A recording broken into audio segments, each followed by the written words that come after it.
Di video kali ini kami akan mempresentasikan mengenai proposal kewirausahaan. Proposal kewirausahaan yang akan kami jelaskan secara bertahap sesuai dengan struktur proposal yang kami buat. Adapun produk yang kami muat di dalam proposal kewirausahaan ini adalah produk sabun lerak ramah lingkungan dan kesehatan. Produk sabun lerak ramah lingkungan dan kesehatan ini sangat mendukung kegiatan pelestarian alam. Kenapa? Karena bahan utama yang digunakan dalam produk ini adalah buah lerak, di mana buah lerak ini adalah bahan alam yang bisa digunakan dalam kehidupan sehari-hari. Kandungan yang didapat di dalam buah lerak ini dinamakan dengan saponin, di mana saponin ini akan mengeluarkan busa, yang busanya itu akan difungsikan sebagai sabun yang digunakan dalam kehidupan sehari-hari. Jadi karena memang diketahui produk ini adalah buatan alam, otomatis produk ini adalah produk yang ramah lingkungan dan tidak akan menimbulkan iritasi terhadap kulit jika digunakan. Selanjutnya, jika kita ingin membuat suatu usaha atau ingin membuat usaha, kita pasti harus menyusun suatu visi misi untuk memperkuat usaha kita. Dimana di sini kami juga sudah membuat visi misi. Visi kami adalah menjadi pembuat produk sabun bahan organik ramah lingkungan dan aman untuk kulit. Lalu misi kami, yang pertama menggunakan bahan organik dari buah lerak, kedua menerapkan gaya hidup ramah lingkungan, dan yang ketiga memadukan kandungan secara ketat untuk menjaga kesehatan kulit. Visi misi yang kami buat ini tidak kami buat sembarangan, tapi memang kami buat berdasarkan nama produk kami, di mana nama produk yang sudah kami sebutkan tadi adalah sabun lerak ramah lingkungan dan kesehatan. Diketahui di sini pada visi sudah dicantumkan mengenai ramah lingkungan dan aman untuk kulit yang berkaitan dengan nama produk ramah lingkungan dan kesehatan. Begitu juga dengan misi, isi pada misi ini sesuai dengan visi yang kami buat. Sebelum lebih lanjut, kami akan memperkenalkan nama usaha kami, yaitu adalah Leraksta. Leraksta ini berupa singkatan dengan kepanjangannya adalah lerak, ekonomis, dan terjangkau. Di sini juga kami sudah mencantumkan pemilik usaha, yaitu usaha ini tidak berbentuk secara pribadi, tetapi dimuat dalam dua orang. Yang pertama ada Kathleen Manale dan Nona Nurul. Di sini kami juga sudah mencantumkan nomor yang bisa dihubungi untuk usaha yang akan kami buat selanjutnya. Lalu di proposal kewirausahaan ini kami juga menyusun mengenai proses produksi. Pada proses produksi ini kami bukan hanya membuat berdasarkan sembarangan, tapi memang kami buat secara bertahap dan kami juga sudah membaginya secara garis besar. Pada slide berikutnya,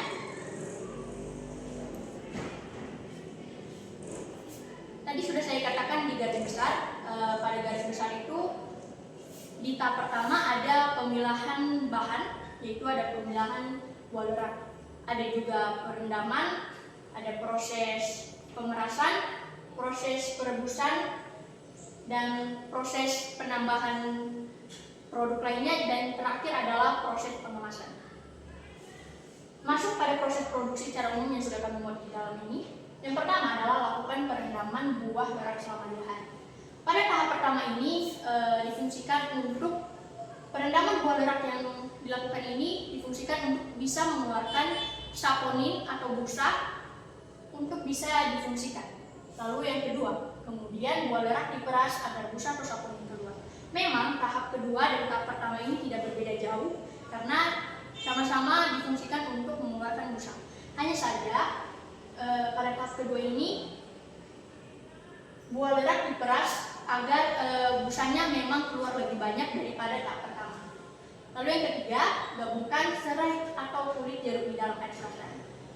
Serai atau kulit jeruk di dalam air perasan ini bertujuan untuk memberikan wangian alami yang segar dan fresh atau natural di dalam air perasan sabun ini.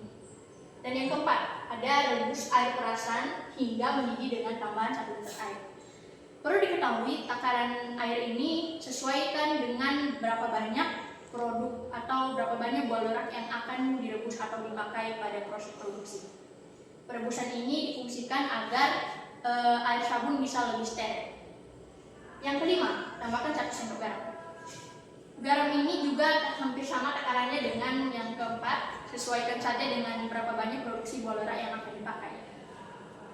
Garam pada penambahan produk ini difungsikan untuk sebagai pengawet alami produk agar mungkin kadaluarsanya atau tanggal kadaluarsanya bisa lebih lama. Dan yang terakhir, tunggu dingin kemudian dikemas adalah proses terakhir, yaitu melakukan pengemasan, di mana kita harus menunggu sabun ini dingin dulu ketika setelah direbus agar tidak merusak kemasan. Baik, kita akan masuk pada penjelasan slide berikutnya yang akan dijelaskan oleh teman kami, Kathleen Manai. Sabun merupakan kebutuhan umum yang digunakan oleh setiap orang. Nah, sabun ini terbagi atas 2 jenis, yaitu sabun berjenis cair dan sabun berjenis padat. Nah, sabun yang akan kami bahas pada kali ini ada sabun lerak yang kami produksi adalah sabun cair. Sabun cair yang akan kami produksi adalah sabun yang dikemas dalam kemasan botol yang akan berisi 150 ml dan akan kami berikan harga jualnya Rp14.000. Nah, sabun yang kami berikan harganya Rp14.000 ini sudah sesuai dengan harga pemasarannya. Keunggulan dari sabun lerak ini merupakan yang pertama, bahan yang digunakan bahan organik, karena bahan yang dikandung dalam sabun lerak ini adalah bahan-bahan yang alami dan tidak mengandung dari bahan-bahan kimia. Yang kedua, anti limbah atau ramah lingkungan. Sabun ini merupakan sabun yang alami, seperti yang saya bilang tadi, alami karena tidak mengandung dari bahan-bahan kimia, dan sabun ini dapat diurai secara baik untuk lingkungan. Yang ketiga, ramah terhadap kesehatan kulit. Seperti yang saya bilang tadi, pada bagian 1, bahan organik, ramah terhadap kesehatan kulit karena bahan-bahan yang digunakan dalam pembuatan sabun lerak adalah bahan-bahan yang alami dan tidak mengandung bahan-bahan kimia yang dapat merusak tangan. Dan bahan organik ini seperti leraknya sendiri. Yang keempat, pewangian alami. Pewangian alami ini dapat kita lihat pada proses pembuatan sabun lerak di slide sebelumnya menggunakan kulit jeruk dan serai. Itu yang membuat sabun lerak ini dapat wangi. Nah, di sini terdapat peluang, tantangan, kelebihan, dan kelemahan. Yang pertama adalah peluang. Poin pertama pada peluang adalah sabun dengan bahan alami. Sabun dengan bahan alami ini yang dimaksud adalah sabun ini sangat tidak terkandung oleh bahan-bahan kimia yang dapat menjadi peluang bagi masyarakat untuk menggunakannya agar lingkungan dapat terjaga dan ramah akan bahan-bahan anorganik. Yang kedua, produk ini dapat diolah di berbagai jenis. Nah, produk ini tidak dapat hanya untuk dalam pencucian satu jenis saja, namun dapat dalam mencuci kain, mencuci piring, sabun, sampo, dan lain sebagainya. Yang kedua, tantangan. Sabun organik masih jarang dibahas. Mengapa sabun organik masih jarang dibahas? Karena pada umumnya masyarakat masih menggunakan sabun yang berbahan kimia, dan sabun organik ini adalah sabun yang memiliki bahan-bahan kandungan yang masih sangat minim di kalangan masyarakat. Yang kedua, waktu pembuahan buah lerak cukup lama. Kenapa waktu pembuahan lerak cukup lama? Karena pertumbuhan dari buah leraknya sendiri sangat lama, membutuhkan waktu hampir 5 tahun lebih. Yang ketiga, masyarakat cenderung memakai sabun lain. Masyarakat cenderung memakai sabun lain ini adalah sabun-sabun yang masih terkombinasi oleh bahan-bahan kimia. Yang ketiga, kelebihan. Pembuatan sabun menggunakan bahan alam. Seperti yang kita tahu tadi adalah penggunaannya seperti buah lerak, kulit jeruk, dan serai.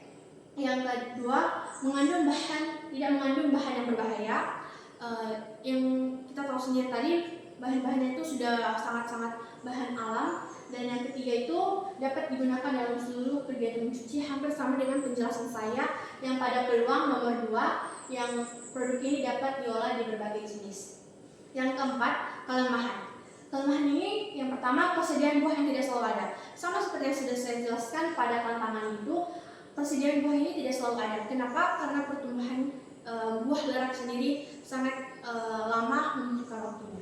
Yang kedua, memiliki tanggal kadaluarsa yang cepat. Nah, dalam pembuatan sabun cair ini sangat perlu diperhatikan karena ketika sabun cair sudah dipakai, dia harus disimpan secara baik agar tidak terkombinasi dengan bakteri lainnya.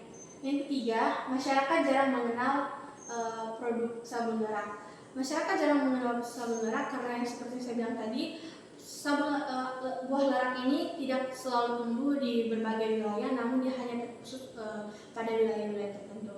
Dan yang kedua tadi, memiliki tanggal kadaluarsa yang cepat karena juga mengandung bahan-bahan alam yang sangat alami, dan tentunya bahan-bahan alami ini tidak memiliki tambahan-tambahan kandungan yang membuat dia lama untuk expired. Strategi pemasaran. Yang pertama, promosi melalui media sosial. Yang langkah pertama akan kami lakukan dalam pemasaran melalui media sosial ini, kami akan membuat poster maupun memfotokan produk yang akan kami promosikan, karena itu akan kami posting dalam akun media sosial kami seperti Instagram, TikTok maupun Facebook. Di situ nanti akan kami jelaskan secara rinci harga, foto sabunnya dan lain sebagainya, agar para pembeli mengetahui apa sebenarnya yang kami tawarkan kepada pembeli. Yang kedua, menerapkan diskon pada penjualan pertama. Nah, ketika kami memberikan memposting atau share produk yang akan kami jual, kami akan memberikan agar pembeli dapat minat terhadap barang sabun yang telah kami jual dengan menerapkan diskon di penjualan pertama. Nah, penerapan diskon yang akan kami terapkan itu, kami akan memberikan diskon 50% dari harga normalnya. Harga normalnya adalah 14.000 dan kami akan memberikan diskon 50% sehingga harganya menjadi 7.000. Dan mungkin itu akan